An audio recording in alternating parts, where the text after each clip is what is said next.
The problem is not that Israel is not obeying the laws of war. That's not the problem. The problem is Israel is obeying the logic of genocide. The Democratic Party legitimized the commission, the execution of genocide. Trump will build on that, but the Democratic Party created the foundation. When you're a believer, there is the transcendent cause, and then there are the mundane facts. The transcendent truth is Am Yisrael Chai. Israel lives.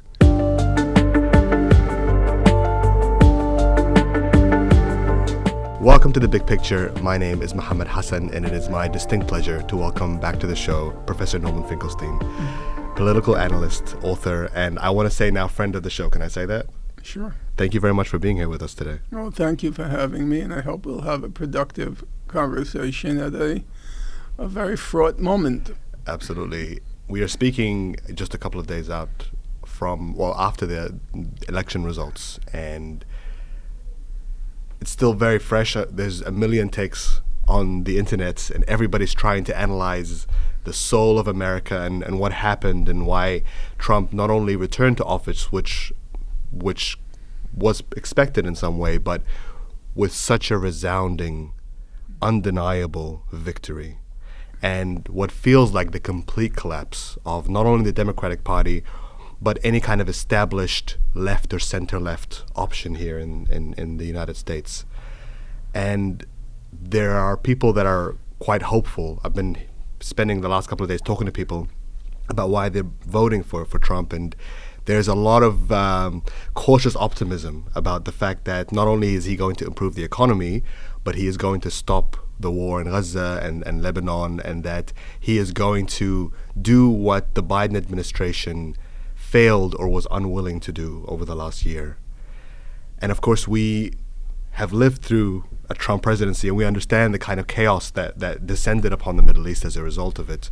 But I want to hear from you what you feel about why Trump won in the way that he did, and how he convinced so many people that he is their answer to this, as you mentioned, a very fraught moment. Well, we'll start from the end and work backwards towards the beginning. I don't think he convinced anyone of very much of anything. I don't think that's an accurate picture of what happened. There were only two alternatives. It wasn't like people had a slew of alternatives from which to choose. There were two. There was Kamala Harris, who represented more of the same, and she had no program. It was completely negative. It was just anti-Trump.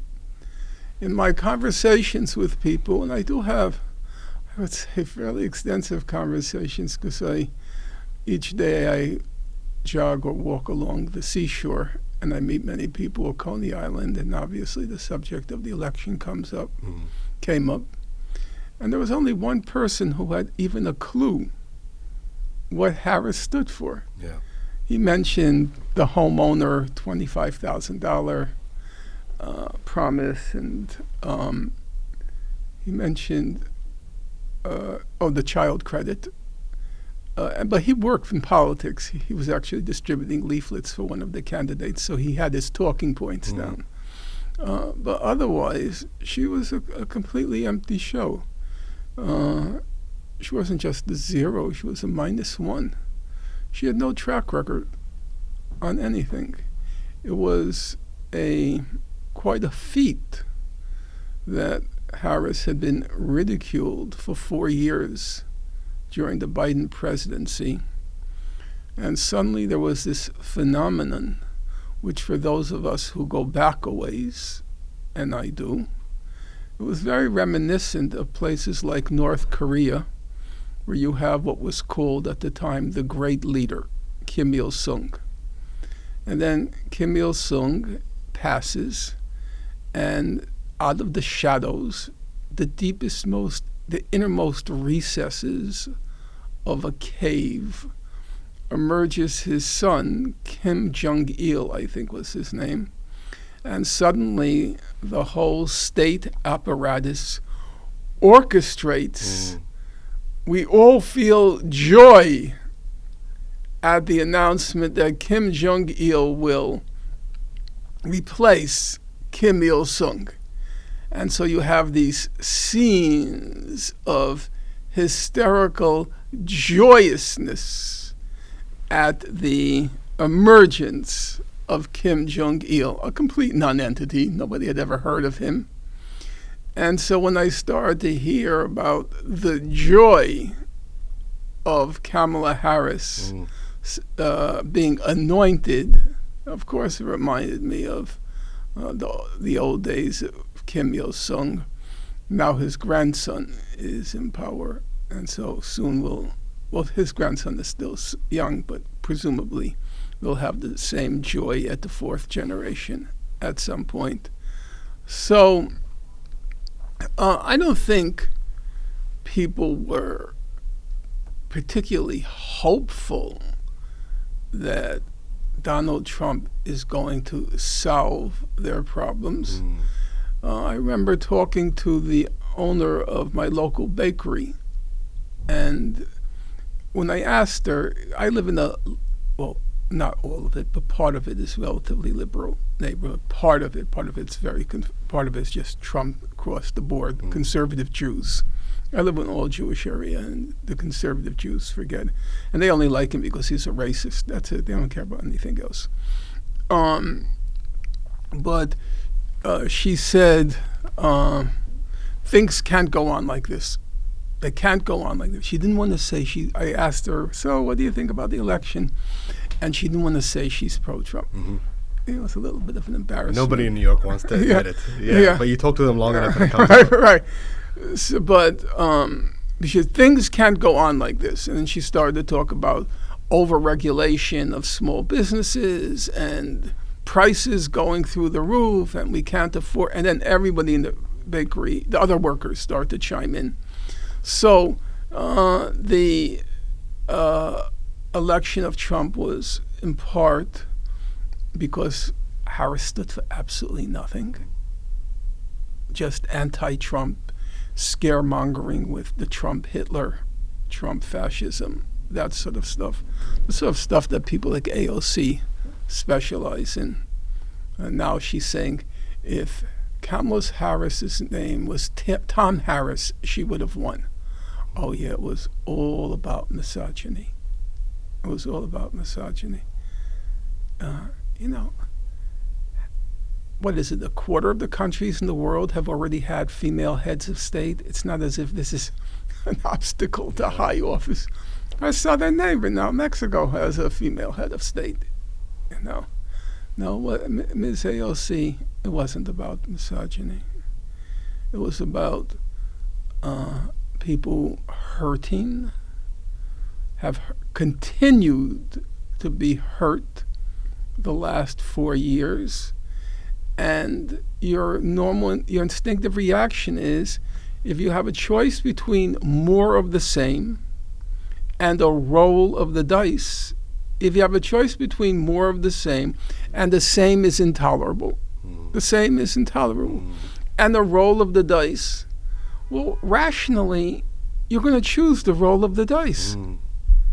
Because the present is, as she said, it can't go on like this. Yeah. That if a real alternative had been presented, say if Bernie Sanders had run again on the same platform, Medicare for all, attacking big pharma, attacking corporate greed, talking about redistribution of wealth and so forth, I have no doubt he would have won. He would have won in 2020 if the Democratic Party elite didn't stop him in South Carolina. If you remember, up until South Carolina in 2020, the whole Democratic elite was hysterical that Bernie was going to win. And then for certain things, they came in for the fix and they knocked him out. But if he had presented a viable alternative, I think he would have won. So I don't think it was people's investment of hope in Trump. It was the fact that there were only two options. One was more of the same. The other was a roll of the dice. So rationally, if the present is intolerable, you choose roll of the dice. Yeah, I wanted to read you on what you're saying, a quote from Harris's concession speech, in which she says towards the end, "I know many people feel like we are entering a dark time. For the benefit of us all, I hope that is not the case. But America, if it is, let us fill the sky with the light of a billion brilliant stars, the light of optimism, of faith, of truth, and service." And this feels like it echoes what the Democratic Party was trying to present during the campaign, or at least in the last 3 months. This idea of light versus darkness, of good versus evil, and of the idea that there is a darkness that is descending and has now descended in the shape of Trump. But it rings very hollow to me, this idea of describing what this year was for a lot of people as being the light, and what now we're entering a period of darkness. It feels like it's describing a reality that doesn't exist for almost everybody that was voting this week. Well, her metaphor was perfect. Her metaphor was, look for light in the sky.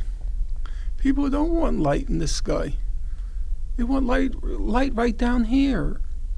They want happiness and hope in their daily reality. And that wasn't on offer by the Biden administration or by Kamala Harris. It's not light in the sky. That's like there used to be, it's still around, it's an organization called Salvation Army. And the Salvation Army promised you hope in the hereafter. And Woody Guthrie, who was a famous folk singer, you won't know him because you're too young, but the song you might know of his was, "This land is your land, this land is my land from California." Yeah. In any case, he had a song and it said, "There's pie in the sky when you die, that's a lie." And that was what she was offering. Pie in the sky, that's a lie. People want a pie here, and they have a right to a pie here. So, if that's what's on offer, bring on Trump. Now, I think he will be a disaster. He will be a disaster. No question about it. We have to reckon with that fact, and it was a factor to weigh in deciding how to proceed on election day. I think it's probable. Trump is basically a bully. That's his nature. He likes to bully little people while pretending to be standing up for little people. So he respects power. So I think probably he'll bring an end to the war in Ukraine. I think Mr. Zelensky sees the writing on the wall. They're going to pull the plug on that little venture because he respects Putin. Putin is power. I think probably they'll find a modus vivendi, which is the fancy Latin term for a way of living together. Modus, method, vivendi, living. A modus vivendi with China because he respects China. China is power. People who don't have power are in for a very hard time. That's why he kicks around immigrants. He's the kind of person who kicks them when they're down. He kicks them in the face. That's his nature. Gaza, no good. But even in Gaza, we have to remember the Democratic Party legitimized genocide. That's not a cliche. That's not a throwaway line. The Democratic Party legitimized the commission, the execution of genocide. So Trump will build on that, but the Democratic Party created a foundation About there's no doubt about that. There's no doubt. Also, the Trump policies, which the most egregious of his policies, let's say recognizing Jerusalem as the capital of Israel, Biden could have reversed that. He decided not to. Scrapping the nuclear arms deal, the nuclear power deal with Iran, Biden could have reversed that. He didn't. So the horrors will come. I'm aware of that. And I've never denied it. The horrors will come. On the other hand, and I think it isn't on the other hand, you have to balance. On balance, I don't think you should reward genocide. I don't believe you should reward genocide. There are about 17,000 children, minimum. I think it's probably much higher, but they can't prove it. A minimum of 17,000 children who were killed by President Biden, by the Democratic Party establishment. They killed them. Israel can't breathe one breath without the United States. It cannot. It's not a metaphor to say that. The weapons were pouring in every day from the U.S. Israel's a tiny country. Tiny country. They can't afford to carry out a war for a year. We bankrolled the whole thing. Biden and Harris, the Democratic Party, they enabled it. So I don't believe you should reward genocide. That should be, I believe, a red line. And secondly, it's a clearing of the air. Namely, this whole Democratic Party is completely bankrupt. And now there is a forceful reckoning with that fact. Now, it's also true, and we have to be clear-headed about it. People can draw completely opposite conclusions from the same experience. So some people are now saying the problem with the Democratic Party, it was too left. It has to be more centrist, okay? And other people are saying, obviously, the opposite. Right. It wasn't left enough. It didn't leave any. There was no grounds for the working people to vote for the Democratic Party. So it's not true to say that the fact that the Democratic Party is now bankrupt or has revealed its inner rot, it's not true to say that people are going to all draw the same lessons from it. But still, I think it's a positive thing that the rot has been brought to the surface. Otherwise, we would have had 8 years of Kamala Harris. Joy, more years of joy. So I think it's good that the rot has been revealed, but I'm not going to deny the Trump administration, the best one can hope for. Sometimes you ask yourself the question, when an institution has so much power, like our presidency, and here I'm not being facetious, do you prefer competence or chaos? Trump, it's going to be chaos. It's going to be anarchy. Whoever, with that woman who was appointed chief of staff, I hope she, as we used to say, she keeps her day job, because she'll probably be out in 6 months. He'll be, his favorite line is, "You're fired." Yeah. So it'll be chaotic, right? But then sometimes you ask yourself the question, do you prefer chaos to the competence of Blinken? Blinken was very competent. Jake Sullivan was very competent. Do you prefer the competence to the chaos? Part of me prefers the chaos.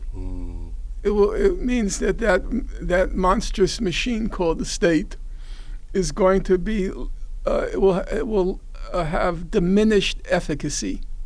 I think that's probably not because I have an anarchist in me. There is an anarchist in me. Of course there's an anarchist in you. No, well, because any person of the left, Yeah. whether it's the Marxist tradition or the anarchist tradition, has always believed that the states are concentrations of unjust power. That's what makes a state a state. So any person of the left worth his or her salt is going to support the dissolution of the state. But this isn't quite the dissolution. This is just the anarchy of a very eccentric individual. It's the delusion of the state. I'm not sure what's the right word, but... But that reminds me of a moment in time, and I have heard a lot of people that have said that I'm voting for Trump, not because I think he's a good person, but because I think he's unpredictable. And in that unpredictability, maybe he wakes up one morning and decides that he wants to free the Palestinians. I know. Yeah, it's the throw of the dice. Yeah. But it's not going to happen. No, there is a certain predictability to Trump. He is contemptuous of people without power. He's a sadist. There's an element of sadism in him. Well, we all possess an element of sadism. That's the thing, we all have our good angels and we have our very ugly demons. With Trump, there's no repression of the demonic side. Most people, in the name of civilization, they try to, one of the cornerstones of civilization is trying to repress, trying to control the demons in us. They exist, and the mind is a very complex organ, and you can't stop demonic thoughts from passing through your head. That was all this idiocy, this complete ridiculousness of this cancel culture. If you know this term that was popularized, we're going to interrupt racism. Interrupt. That's what people like Robin DiAngelo. She was paid $10,000 by some corporate firm to go to the workers and interrupt racism. What does that mean? Yeah. Interrupt racism. You can't. It's literally an attempt at self-mind control. You can't interrupt thoughts passing through your head. That's not possible. What you can do is you can try to not give vent to them. You can try to, rationally say to yourself, yes, that thought's passing through my head, but you know what?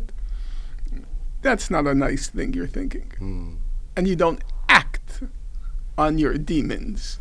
You can't control it, but obviously you don't have to act on it.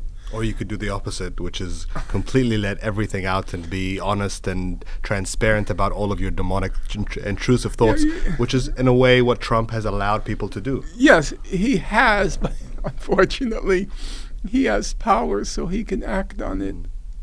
That's why he enjoys kicking around illegal immigrants. As a factual matter, I live in New York, okay?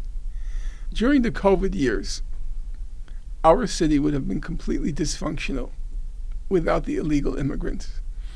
If you went to places like the supermarkets, the bodegas, it was all they were the only ones out there who were doing all the work. Yeah, the halal carts on every corner. It was all the Mexican workers, Mexican and from Central America. They were doing everything. And I think if you... it was Ralph Nader. I was listening to his post-election analysis, as always smart. Nader is top of the game. He's 90 years old. He's like Chomsky. His mind is as nimble as when he was 20. Yeah. And he said, you could have just patiently said to the American people, well, remember, the immigrants are doing this, the immigrants are doing that. They're doing jobs that nobody else wants to do. They're very hardworking, which they are. They're very hardworking. Because they have to be. They don't have a choice. There's no social safety net. There's no option. That's correct, because they're here illegally. And believe it or not, I know this is going to sound like feeding anti-immigrant hysteria. If you go like on the Coney Island boardwalk, here's the mother and here's the father, and there's an army of kids behind them. There's like 8 kids. I think the Spanish word for army is ejército, ejército, I think. There's an army of kids behind them. And on top of all that, they're living on sub-minimum wages. They're having large families, and they're sending half their paycheck home. How they manage it, only God knows. But, my hat's off to them. So if you had patiently explained how much these quote-unquote illegal immigrants are contributing to our society, then you had a chance. And also to say they're not the problem. Mm-hmm. No, the problem is the corporate greed. Mm-hmm. Totally out of control. Totally out of control. You had a chance of winning over people. So we have our demons, but I don't think, and Trump is playing on that, no question. But and like you say, he's legitimized speaking openly about it. There was a very good book. The author slips my mind. Very worth reading. It came out shortly after World War II, I think maybe like 1947, 48.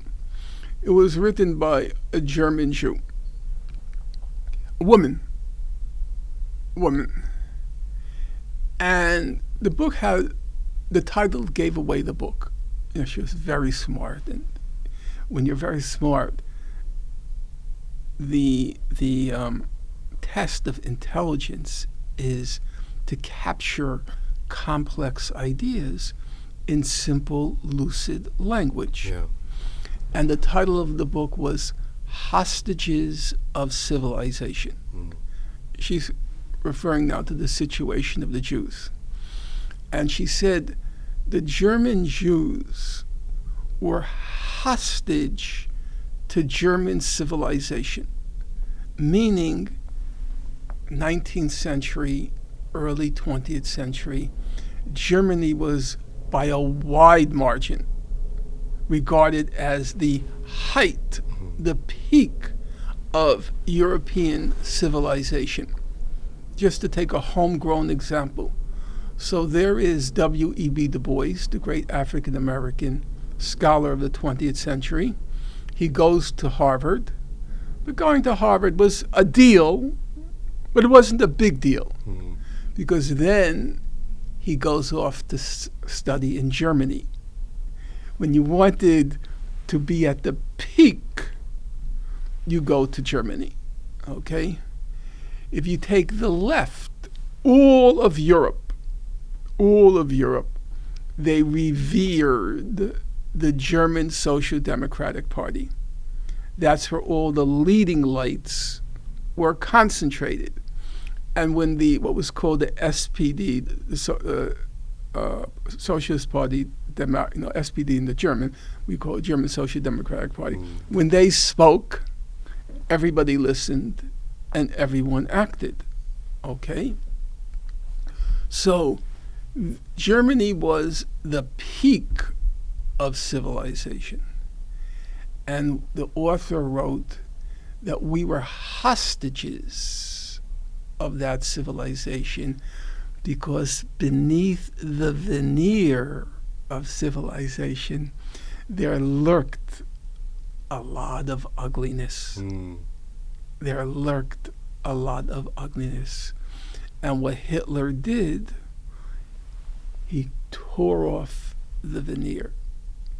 And then the German Jews, but obviously others as well, I don't like to say others as well, German Jews, German working class, many categories of German society suddenly fell victim to the ugly underside of civilization. And that's basically the era we're now entering with Trump, the ripping off of the veneer. So it's a real problem. I can't deny it.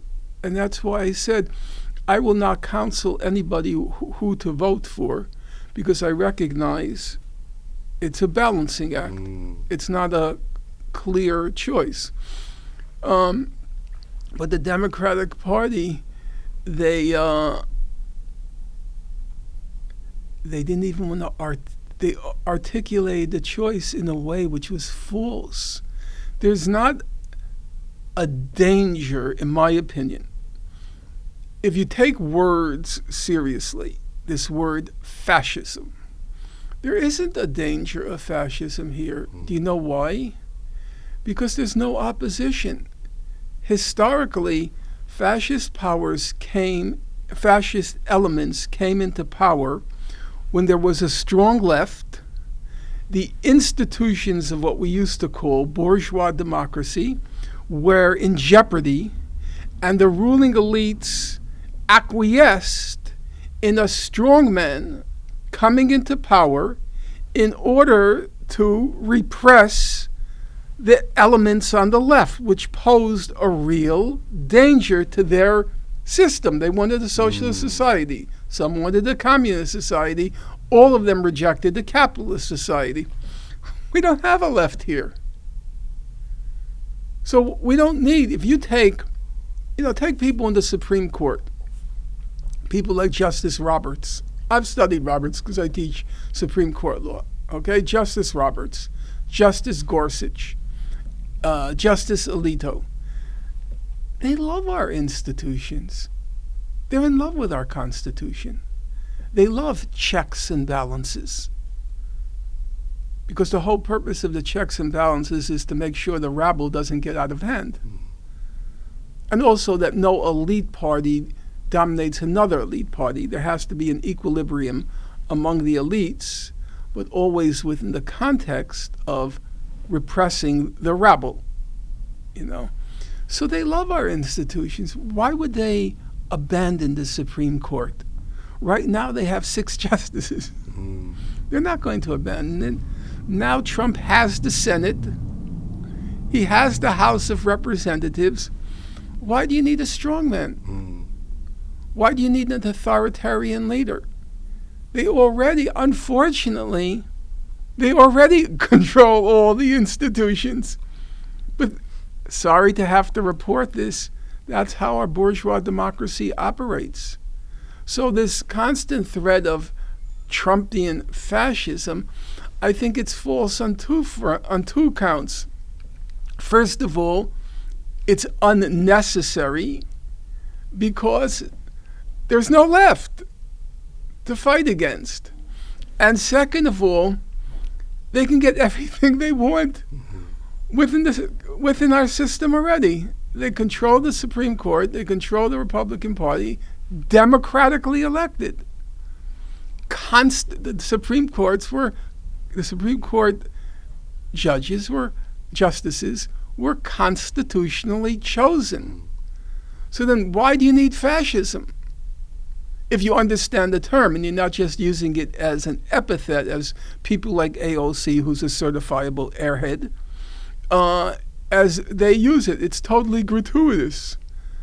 So I think on those counts it was a scaremongering.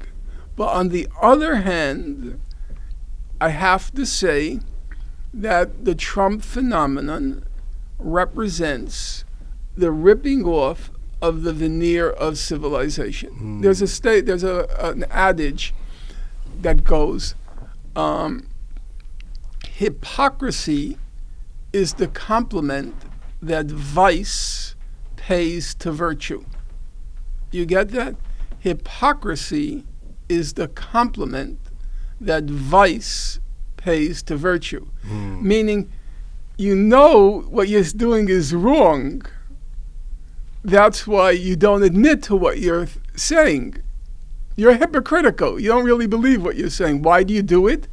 Because you know that it's wrong. You're hypocritical because even as you're thinking of vice, you know it's wrong. You know it goes against virtue. So hypocrisy is the compliment that vice pays to virtue. And the thing about the new Trump administration is they don't feel a need to pay that compliment anymore. They don't have to be hypocritical. They're just going to say what they feel. And that presents a danger. It presents a real problem. Yeah, I recognize that.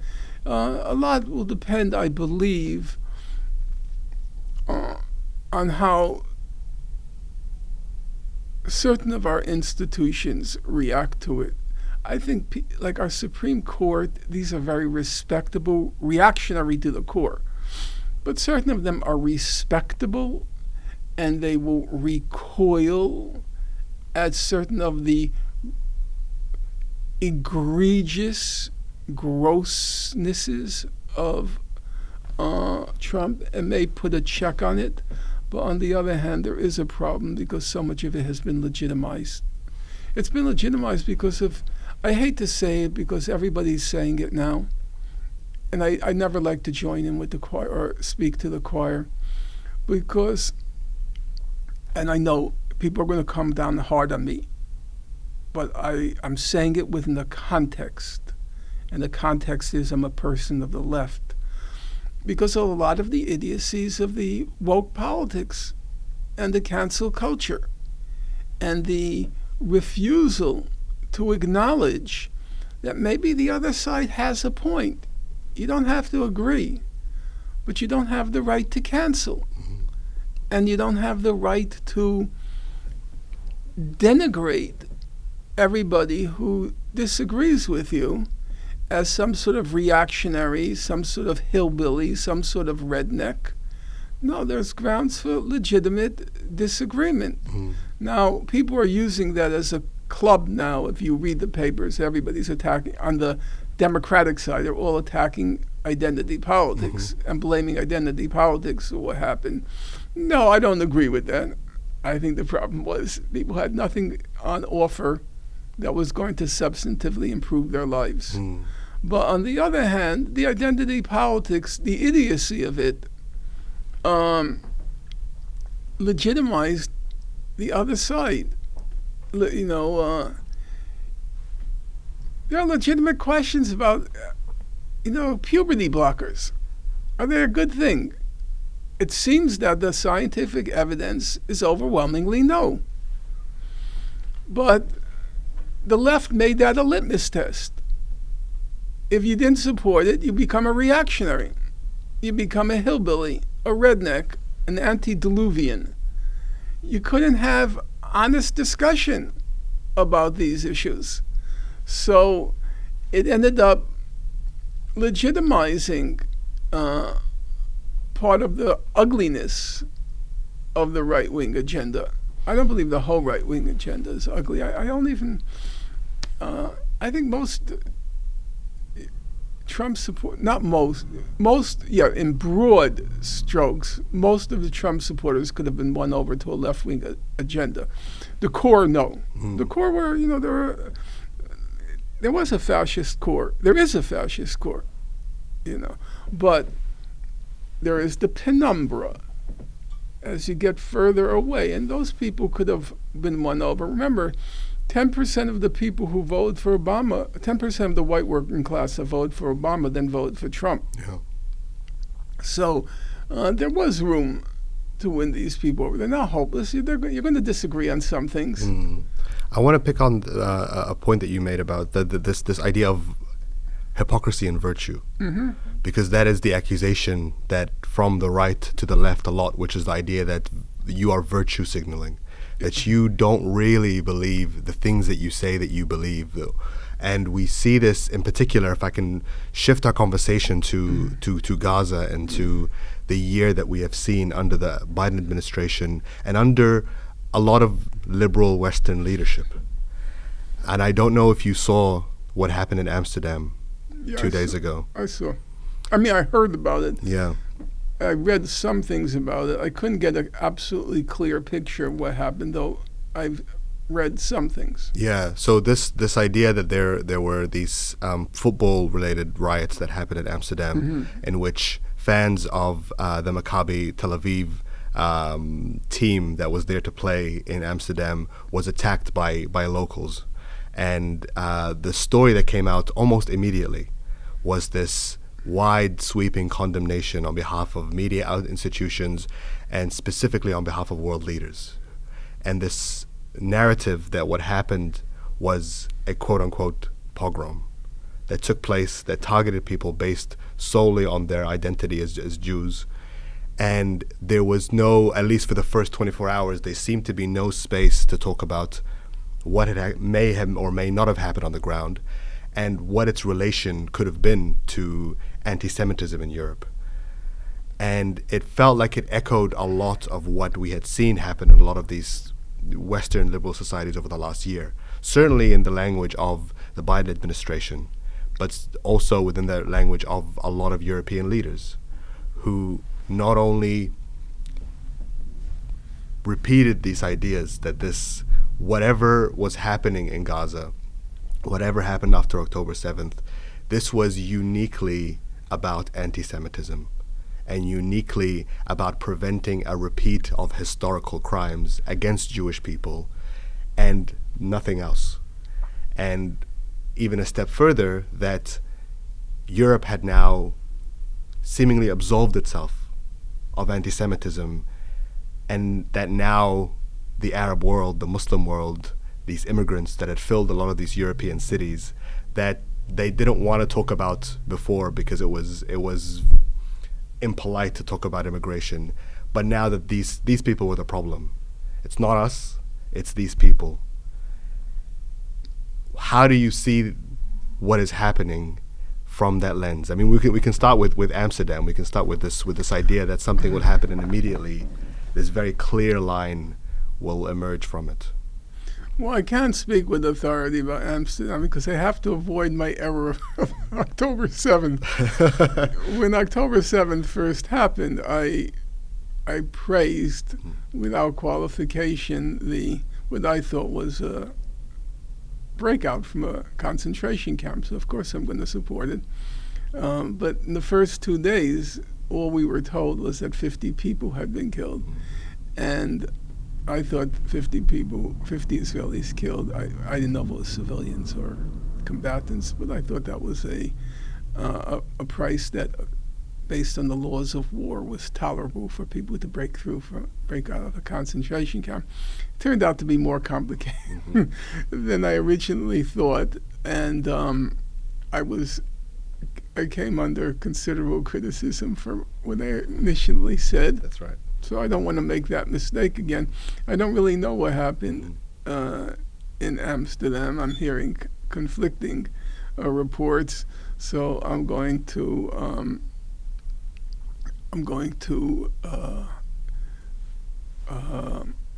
reserve judgment until I know where. Not because I'm a coward, but because I think I did something. My webmaster, whose name I'm going to name, Sana Qasim, she emailed me like at 3 in the morning or 4 in the morning, and she said, look at the news.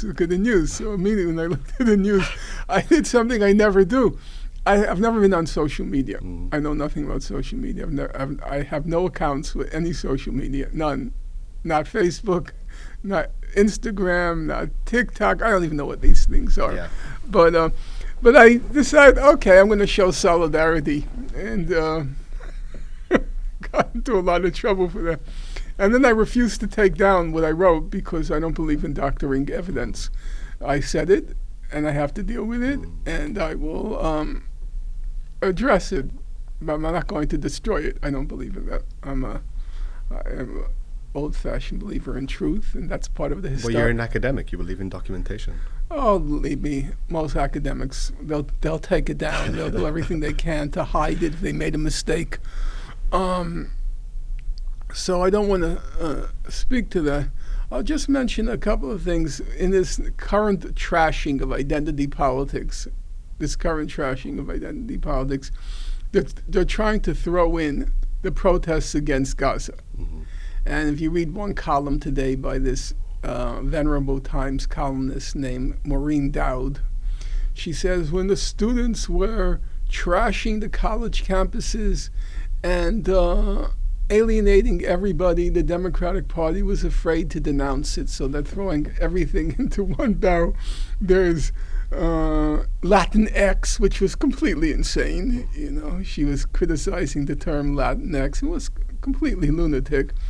I mean, what ethnic group wants to sound like a porn site? So, it's just nuts.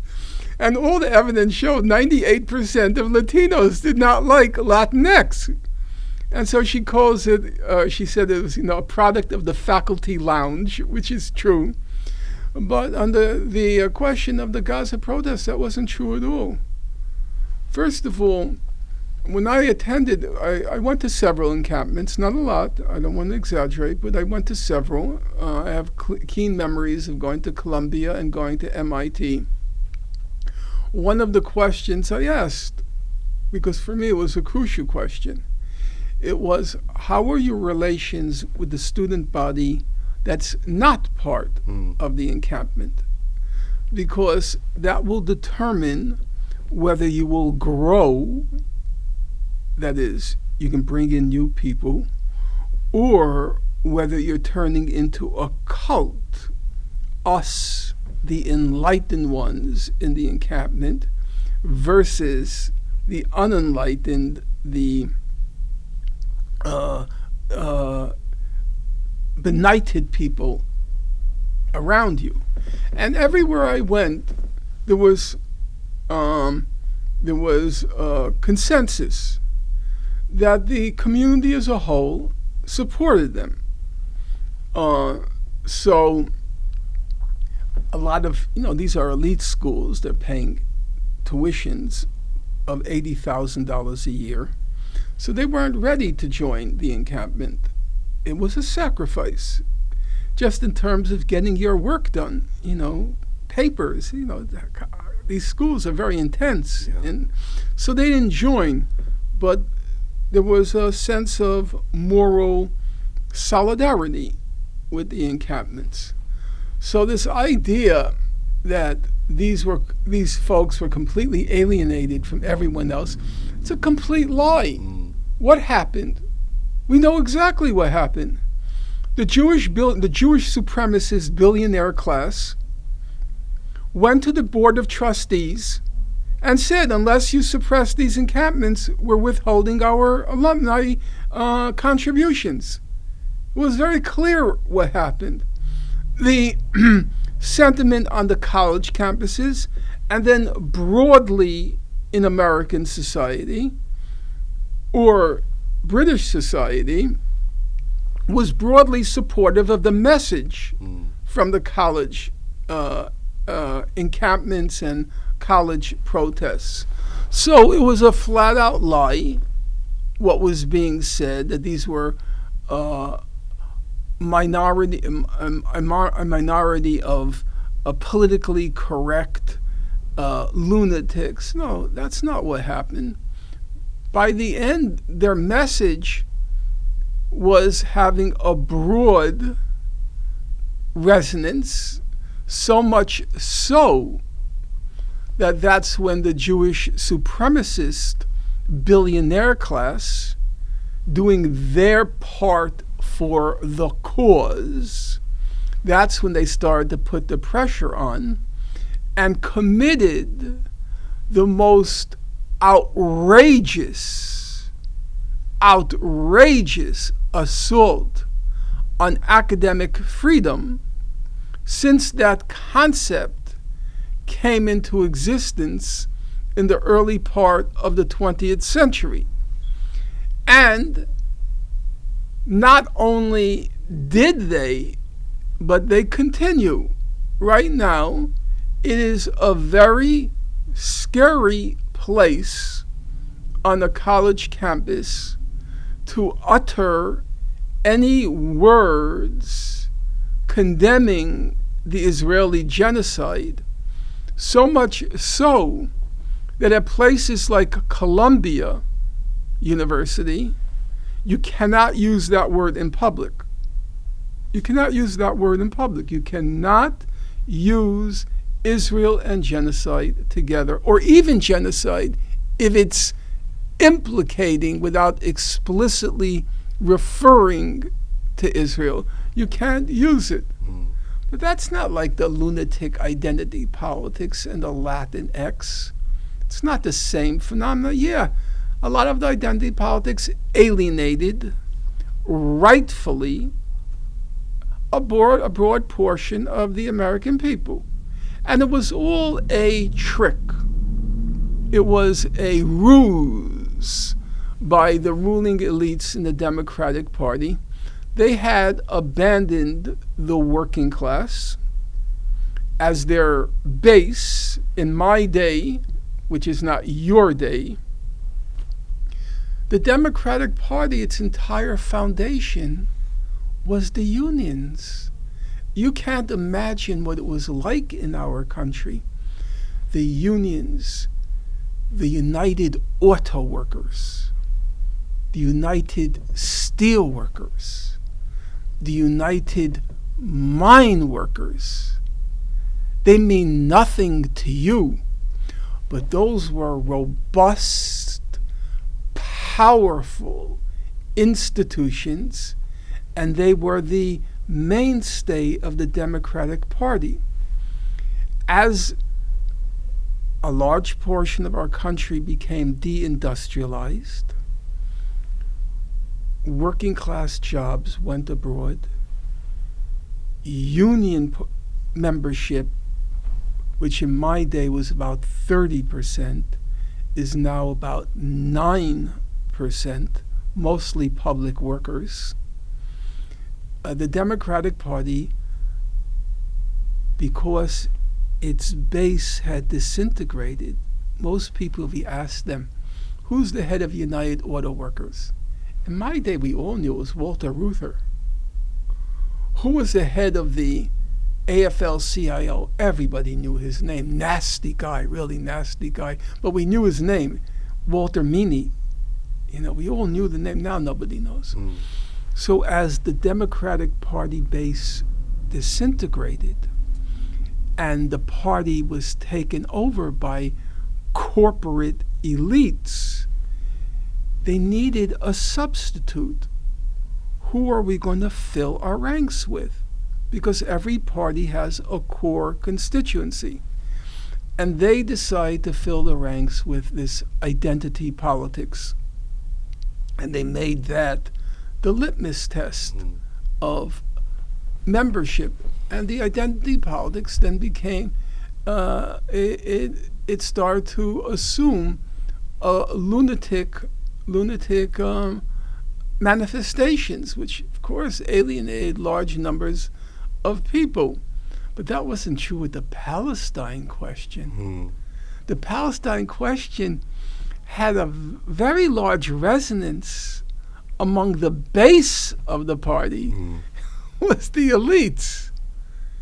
The Palestine politics didn't alienate the base of the party.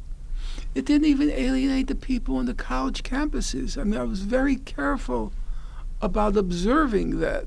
There was, as I said, it was a dynamic between those who committed themselves fully and those who were largely in sympathy but didn't want to participate. The one exception was, the Jewish students, not all, but the Jewish students congregated around what are called the Hillels, which are basically Israel propaganda institutions, recruiting for the Israel cause. So there was and they played it to the hilt. We feel afraid. We feel scared by these slogans, like from the river to the sea. We feel afraid. Now, unfortunately, you know who opened that door? Do you know who opened that door? The identity politics. Because they, before the Jewish students came along, they started to say, if our feelings are hurt, or if this group's feelings are hurt, or this group feels afraid, or this group feels uncomfortable, then the speech should be banned. And I wrote a book. You'll forgive me for plugging it. I never plug anything I write because I don't think people's suffering should be a source of others' profit. But here I will simply state as a factual matter. I wrote a book which is now being reissued called I'll Burn That Bridge When I Get to It. Great title, by the way. Yeah. And in it, I have several chapters on academic freedom, freedom of speech, and I also have a separate section on it. And I said, this is not a smart move. Because if I said it word for word, if Palestinians say, we feel uncomfortable when pro-Israel speakers come to campus, I said, it's only a matter of time before pro-Israel students say, we feel uncomfortable with pro-Palestinian speakers coming to campus. And that's exactly what happened. They opened the door to that. You know, in my day, I know I'm rambling, but people should know the history. In my day, do you know what was the main liberal moment in my day? The main liberal moment? It's when the Supreme Court, the state Supreme Court in Illinois, there was a community called Skokie, Illinois. And Skokie, Illinois was the home to many survivors of the Nazi Holocaust. The Nazi Party said in the United States, the Nazi Party is legal, the U.S. Nazi Party. It wanted to march through Skokie. March as en masse. And the ACLU, the American Civil Liberties Union, the main protector of freedom of speech in our society, or was, the ACLU famously went to court to defend the right of the of the Nazi Party to march through Skokie. That was the litmus test of being a liberal in my day. The absolute support of not just freedom of speech, but what comes with freedom of speech, freedom of assembly. Now, and famously, the person who argued the case was from the ACLU was a guy named Aryeh Nair, who was I think he was the son of survivors of the Nazi Holocaust. I don't remember the exact genealogy. In any event, that's what it meant to be a person of the liberal persuasion. And then the identity culture, the identity politics, and cancel culture together with it, both of them each compounding the other, they opened the door to the horror that happened this past year and continues as I speak. Here was the difference, which I didn't realize. When I'm good, but I'm not going to go past how good I am. I knew Trump would win. I said it when everybody was saying he would lose. It's on record. I did many interviews at the time. I was good. Here's what I missed. When I wrote the book, I said to the pro-supporters of Palestinians, be careful. You know the Chinese proverb, be careful what you wish for? Be careful of canceling everybody you disagree with, because that may backfire on you. And it backfired, but here's the difference. The pro-Palestine people, they don't have money behind them. They don't have power behind them. They just have themselves behind them. The other side, the Jewish supremacist billionaire class, they exploited this alleged, in my opinion, completely fabricated and fake fear of Jewish students that their lives are in danger. the Jewish supremacist billionaire class exploited it. And then they had money and they had power behind them. And they did something that was breathtaking in our history. They got rid of the president of Harvard University. That's just such an extraordinary moment. They got rid of the President Gay of Harvard University, got rid of the president of University of Pennsylvania, President McGill, and effectively got rid of the president of Columbia. Now here's the thing, or here's the additional thing. They not only got rid of them, but they got rid of 3 women, 2 of whom were women of color. Now you recognize those are the sacrosanct symbols in our society. A woman of color. And there was no reaction from the bastions of the Democratic Party. Did anyone on the New York Times defend President Gay? Anyone defend President McGill? It showed you that we're all for identity politics. The New York Times' identity politics gone berserk. But there are exceptions.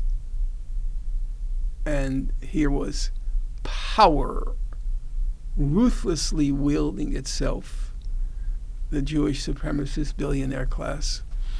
And they were able to topple 3 women.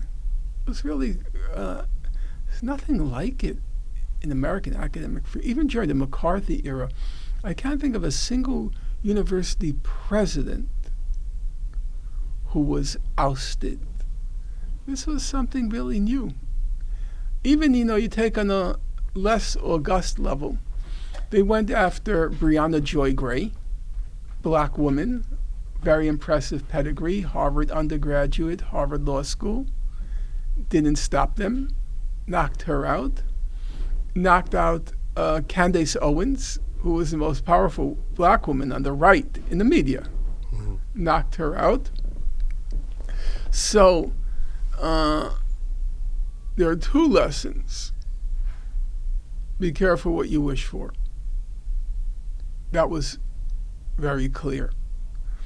And the second is when identity politics comes up against power wins. They didn't care that President Gay was the house always wins. They didn't care that Professor Gay, the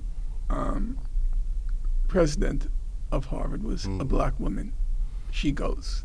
So let me ask you about cancel culture, because it's something that I think at some point a couple of years ago you yourself felt a semblance of within the Palestinian movement, and that had to do partly with your vocal opposition of the BDS movement. And you've been critical of it, not necessarily in terms of the idea of divestment itself, but the actual movement and some of the ambiguity that you felt was happening within the movement. And so I would be curious to hear how you feel about this movement now and how you feel tactically about where the Palestinian movement is. I guess there are several aspects. Unfortunately, I'm immersed in the subject, so I get caught up in the detail, which is not going to interest anyone here. Let's start with the basics. Of course I support boycotts. Of course I support divestment. Of course I support sanctions. In my youth, I was very active in what were called United Farm Workers. Those were Mexican Americans who were working the fields in our country. The main issues back then were they were trying to organize, and the main boycott was against very humdrum things, against lettuce and wine, because those were the products that they harvested. grapes and lettuce. And so I was very active in the boycott movement. So in principle, how could I oppose boycotts? That's, the Montgomery bus boycott, which was the beginning of the end of segregation in our country. It began with the Montgomery bus boycott, led by the Reverend he was a doctor already, the Reverend Dr. Martin Luther King. So how could I oppose boycotts? I was very active in the 80s in the international anti-apartheid sanctions movement, which supported. I was in graduate school at the time, and the main demand was that my university divest from South Africa, divest its holdings from South Africa. So why would I oppose divestment? And the other component of the anti-apartheid movement was sanctions. To impose sanctions in particular was on oil imports, which South Africa was highly dependent on. So in principle, how could I oppose those things? Those are tactics, and they have an honorable place in the history of the left, of which I consider myself a part. And they are, you would say, on the spectrum, they're the most tepid tactics. If you ask me whether I support armed struggle to overthrow the state, well, I do, but boycotts, divestment, sanctions isn't a controversial question. Even among liberals, it's not a controversial question. Though, of course, the cultural boycott does raise issues, but in general, as a matter of principle, they're not controversial. My disagreements with BDS were twofold. First of all, BDS said it was anchored in international law. And whether you like it or not, you can't pick and choose with the law. The law is a whole. So, for example, legally, you, myself, the other gentleman in the room, legally, we have the right to walk on the green light. You probably drive. I never learned to drive, so I use walk. You have the right to walk on the green light. But then you have a responsibility to stop at the red. If an officer comes over and tickets you while it's a green light, you have the right to say, I had the right. But then if the officer says he's ticketing or she is ticketing you because you walked at the red light, you can't say, well, I'm agnostic on the red. I have the right to the green, but I'm agnostic on the red. Now, the BDS demanded, which was correct, they had three major demands. Demands were end the occupation, completely supported by international law. In fact, the International Court of Justice recently ruled occupation is illegal. So that's a no-brainer. Secondly, equality of rights of Arabs in Israel. That's a no-brainer for any person with minimum enlightenment. And thirdly was ending the occupation, and the right of return. And under international law, Palestinians have a right of return. That's just, you can argue about whether it's realistic or not, but that's a separate issue. Legally, they have the right of return, and right now we're talking about the law, what the law says. But the law said something else. The law said Israel's a state. You can't find anywhere. I know the law. I've studied it closely. Not as closely as anybody else, but certainly as closely as maybe 1%. I know the law. Every ICJ opinion, of which there have been many, or there have been two major ones now. The 2004 decision on the wall, the legality of the wall that Israel is building in the occupied Palestinian territory, and now the last one in 2023. But there are also the genocide hearings before the ICJ. They all say that they look forward to the creation of two states. So, if you say you're anchoring your program in the law, part of the law is Israel is a state. But the BDS said we're agnostic on Israel because we want a broad, like a big tent. We want those who support a binational state, those who support a democratic secular state, those who support an Islamic state. We want a big tent. But you can't pick and choose with the law. I think, I'm an old man now. My contributions are minimal. But I do believe that I was the person who popularized the idea of using the law as a weapon in the battle for public opinion. Obviously, there's a cadre of international lawyers who were completely invested in the law, but they weren't activists. I was the one who read through the record and said, you know what? This is a pretty powerful weapon because the law says the settlements are illegal. The law says Palestinians have a right to return. The law says Palestinians have the right to self-determination. The law says Palestinians have a right to a state. And there was a broad consensus on all of the points I just made. And I thought, you know what?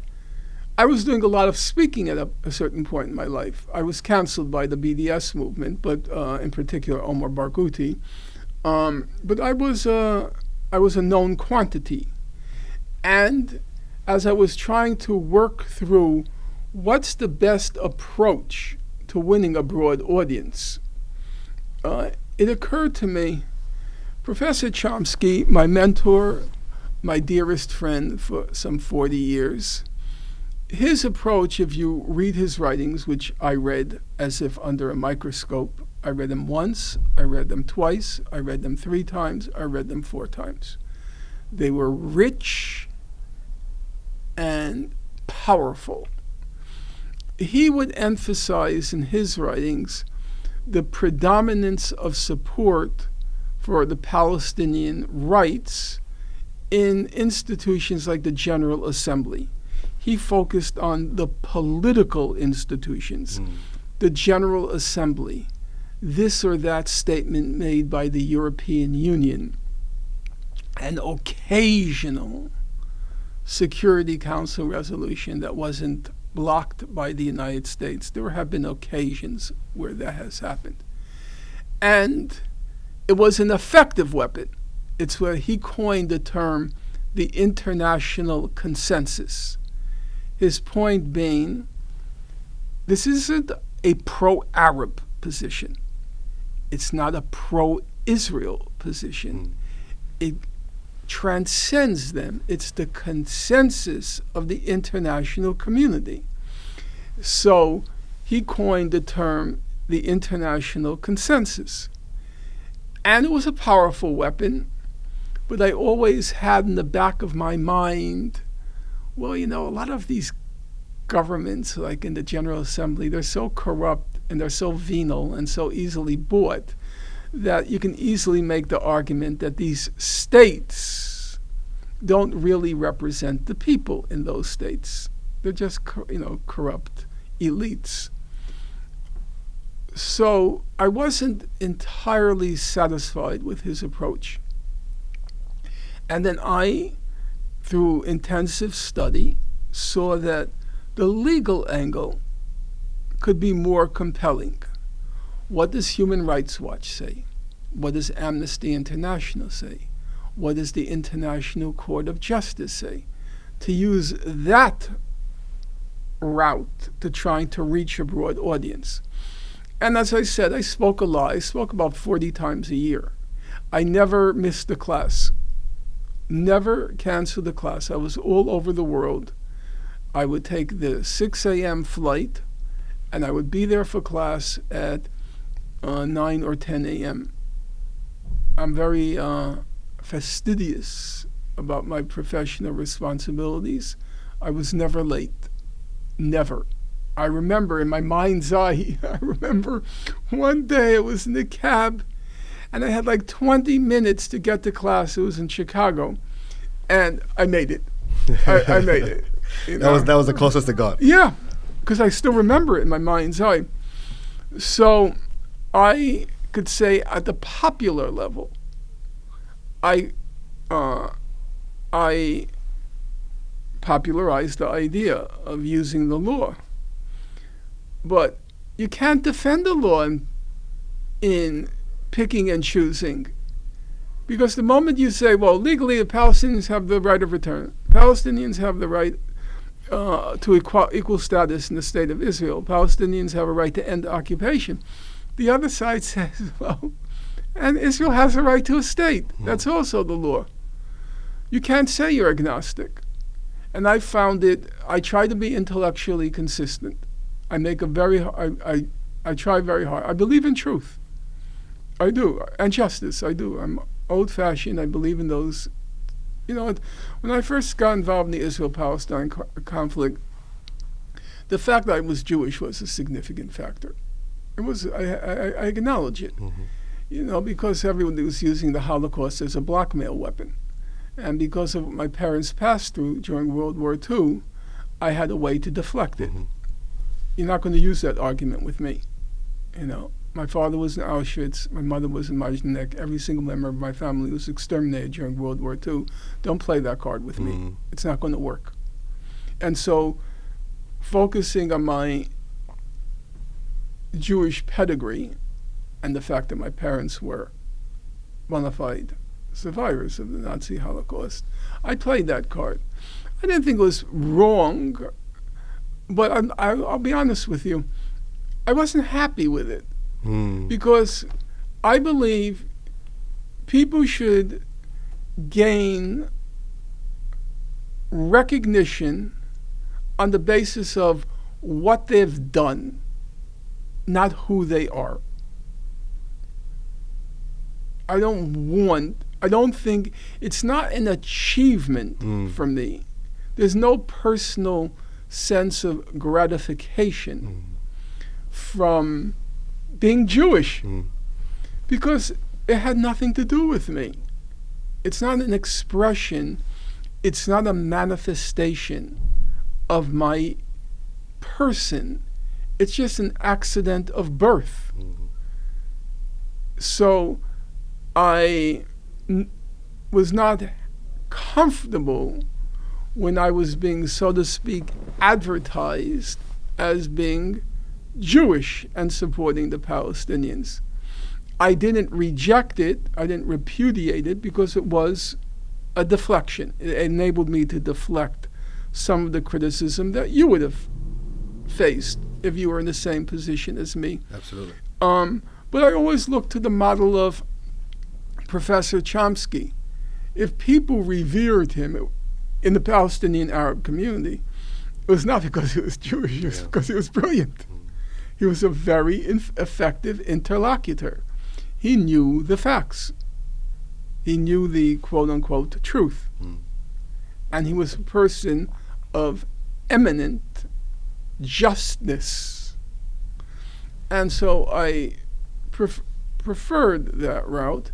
And so I invested a lot in study, what we call hard work. Hard work. Just today I was commenting to a friend, I can't believe my birthday is coming up again. This whole year just vanished with the horror in Gaza. And I worked like a madman.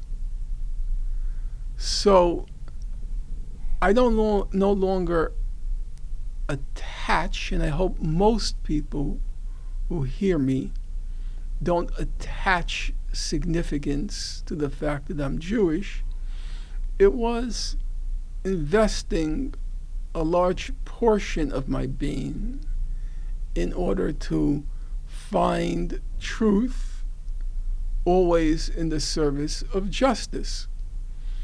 And I wasn't about to get up on stage and argue a case before a very large audience, which I didn't believe. Mm-hmm. Now, Mr. Barghouti, Omar Barghouti, who I knew him at Columbia University, and folks of his ilk don't care about the truth.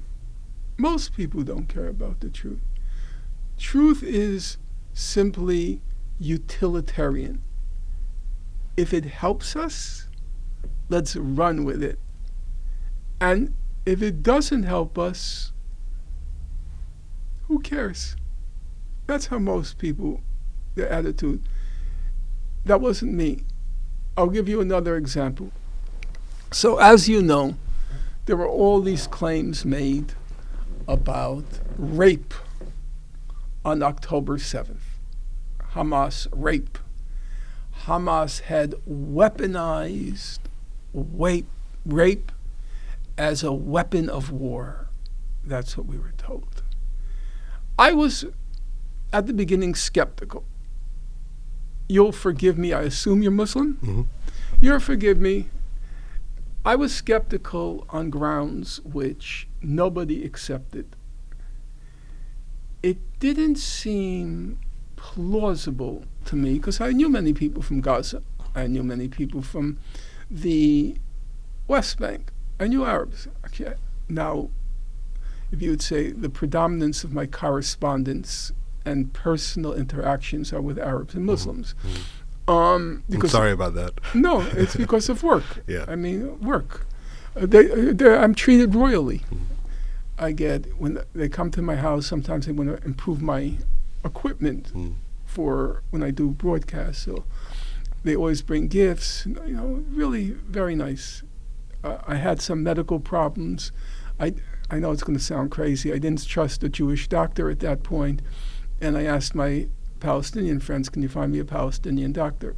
So, and they came, and they were really absolutely wonderful. So I have a reasonable acquaintance. And if you remember, at the beginning of October 7th, there were claims that there were these gang rapes, and they cut off a woman's breast, and they were playing football with it. And I said, that just doesn't sound right, because it presumes a level of sexual self-confidence, which most of the young men who burst the gates of Gaza, they're in their early 20s. They almost certainly weren't married, because they knew this was a suicide mission. So when Hamas has to choose who's going to go through, they're not going to choose people who are leaving back behind a wife and children. So it was mostly young men who probably never had any sexual experience, whereas they're describing scenes of what you might call sexual bravado of a kind of demented fraternity house, some fraternity house out of the film Friday the 13th. I said, this just doesn't sound right to me, what they're saying. Okay. But then the reports started coming out. I'll get to my point. You'll see I get to my point. Yeah. Then the reports started coming out, and I read through them very carefully. It began with the Pramila Patten report, the one that was commissioned by Secretary General Gutierrez. And then more recently, there have been the UN reports from Navi Pillay and the report from Human Rights Watch. It was 250 pages on all of October 7th, but the so-called sexual violence and rape figured very largely. Pramila Patten was entirely on that. And I read through it, and there's no evidence. There is literally, apart from quote-unquote eyewitnesses, There is literally, according to the Pramila Patton report, there were 5,000 photographs of October 7th. There were 50 hours of video footage. That means 2 hours for every hour of the attack. There were 2 hours of video footage. Pramila Patton stated there is zero digital evidence of sexual violence on October 7th. How is that possible? We're told there are gang rapes occurring out in the open, in the field, in a parking area. They had CCTV footage. They had dash cam footage. A lot of the killed and captured militants. They had body cam footage. You know your generation. The moment any horror is unfolding before their eyes, out comes the iPhone.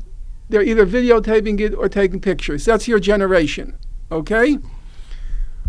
For the alleged rapes that occurred at the Nova Film Festival, the Nova Music Festival. Festival, Mm-hmm. right. 38, as many as at least 15, and as many as 38 eyewitnesses claim they saw rape. 38, okay? As many as 38. I have to be careful. I'm very scrupulous about the facts. Definitely 15, probably 25, and as many as 38. And they said they were hidden when the rapes were. Not one thought to document it. One picture. Not credible. Not credible. So there's this woman named Sheryl Sandberg, the former chief operating officer for Meta. Very powerful, billionaire, very powerful. And she makes a film, a documentary. It's called Screams Before Silence. Yep. And she's crying, and she's going, oh my God. And a nice show, So I wrote a chapter in the forthcoming book. It's called Rape Fantasies, about this whole thing with October 7th, okay? And I sent the chapter to somebody I know, a correspondent. And he wrote back to me and he said, do you think she's lying when she says that, or she really believes it? And I replied to her, because she claimed there was the mass rape, the whole 9 yards, she went, okay? Very smart. She was top of her class in economics at Harvard. No small achievement, for sure. So she understands evidence. She has no problem understanding evidence. You don't graduate number one year economics class at Harvard unless you understand the rules of evidence. Yeah. Okay? So he said to me, do you think she believed what she was writing? Or her film? You believe she believed her documentary? I said, you have to remember two things about human beings. One, people believe what they want to believe. Two, the human capacity for self-deception is bottomless. We all know that. The human capacity for self-deception is bottomless. But there's a third factor. The third factor is, when you're a believer, there is the transcendent cause. And then there are the mundane facts, the little facts. And in the face of the cause, the facts are of trivial importance. Because what's most important is the cause. If the facts support the cause, of course, she's from Harvard. She knows standards of evidence. She wants facts to support her cause. But if they don't, it's I'm Yisrael Chai. Israel lives. That's the transcendent truth. The transcendent truth is Am Yisrael Chai. Israel lives. The facts aren't important. That's not me. I passed through this whole life trying to learn the facts, document the facts, and if the facts conflicted with what I believed, the facts win out. The facts win out. So that was my dilemma with BDS, and I will not let the cause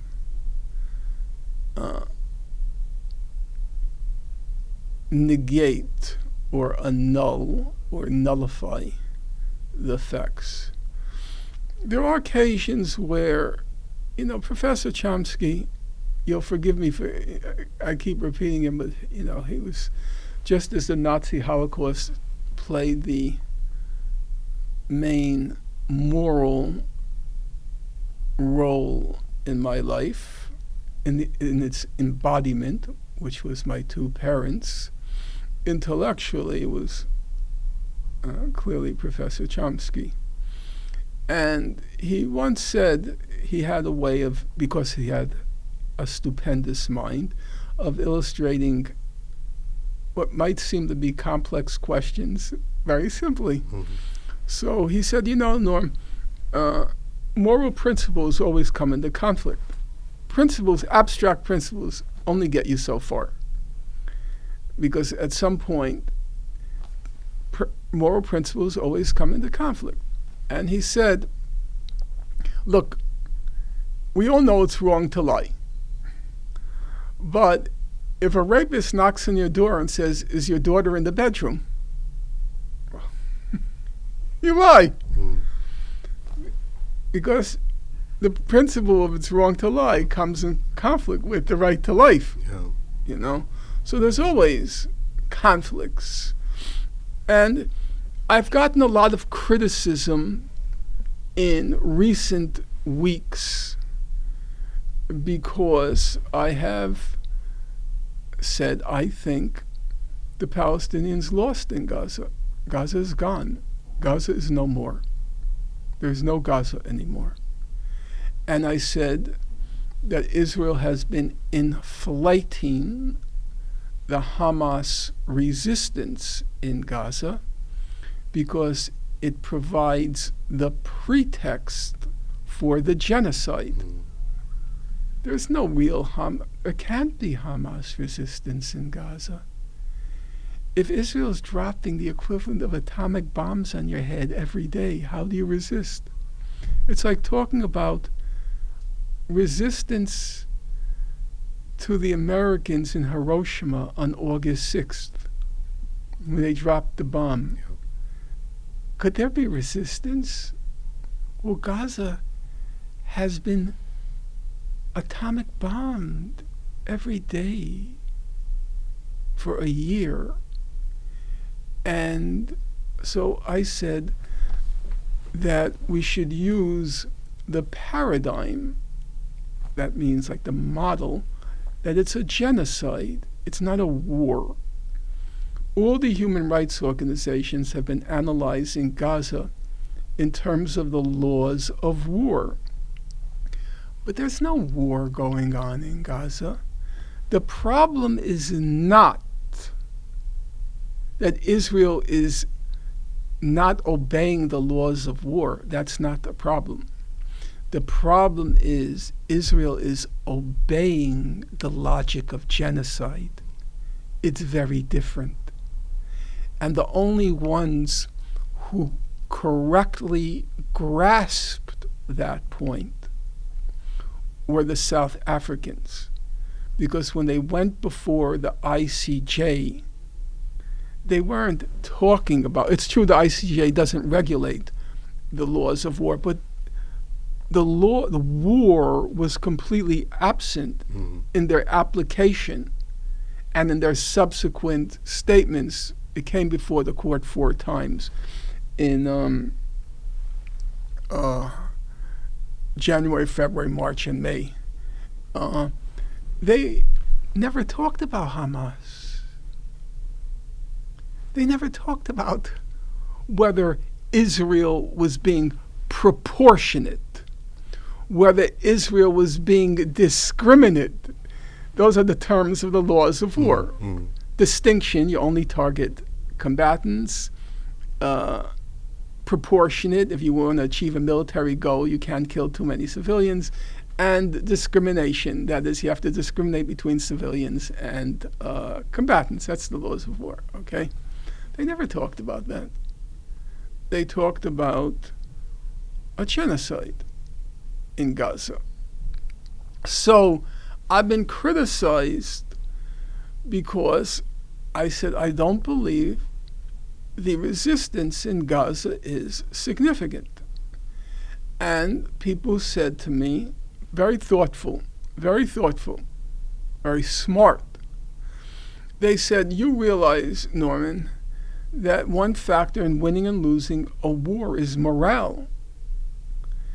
And if you keep saying there's no resistance and it's over in Gaza, you are unnecessarily undermining morale. And there I would say